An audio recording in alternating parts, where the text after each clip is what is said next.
Сәлем баршаңызға. Бүгін сіздерге ең жұмсақ әрі мінсіз болып шығатын пари-пресстің толық рецептімен бөлісетін боламын. Алдымен кастрюльге су мен сүтті құйып, жақсылап араластырамыз.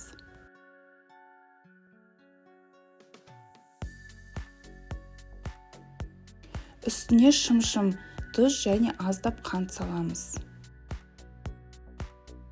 Орташа отқа қойып, сарымай толық еріп, қоспа қайнай бастағанша массамызды қыздырамыз. Қоспа қайнаған кезде отты азайтып, еленген ұнды түгел салып, бірден араластырамыз. Қамыр біртекті болып, кастрюльдің түбінен ажырай бастағанша 1-2 минут қуырып аламыз. Дайын қамырды ыдысқа шығарып, бірнеше минут суытамыз. Массамыз суыған соң жұмыртқаларды бір-бірден қосып, әр жұмыртқадан кейін жақсылап араластырып отырамыз.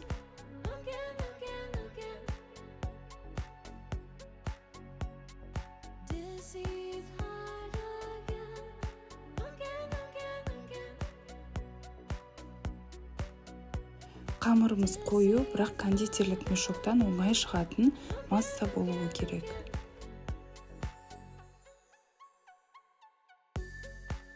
Біздің қамырымыз дайын болды.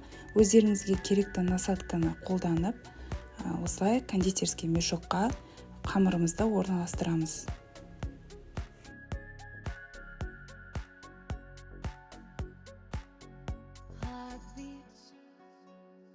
Орналасқан қамырымызды пергаментке дөңгелектеп, өздеріңізге керек пішінде немесе басқа да пішінде енгізулеріңізге болады. Дәл осы рецептпен сіздер профитроли, дамские пальчики және эклері жасасаңыздар, өте керемет шығатынына сенімдімін.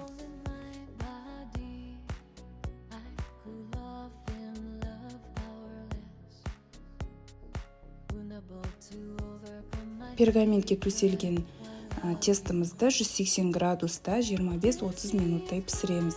Алғашқы 20 минутта пешті ашуға болмайды. Енді кремін дайындаймыз. Суық сливкеді ыдысқа құйып, қант ұнтағын қосамыз. Миксермен қою крем күйіне дейін шайқаймыз. Тұрақты жақсы крем болғанда фисташкалық пастаны қосып, тағы да қысқа араластырамыз. Фисташканың түсі мен хош иісі кремді ерекше дәмдетеді.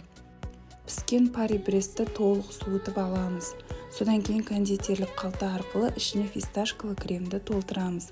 Қалауыңызша үстіне қант ұнтағын немесе глазурмен әсемдеуге болады. Міне ең дәмді, жеңіл әрі хош иісті фисташкалы пари-престіміз дайын. Міндетті түрде жасап көріңіздер, ас болсын.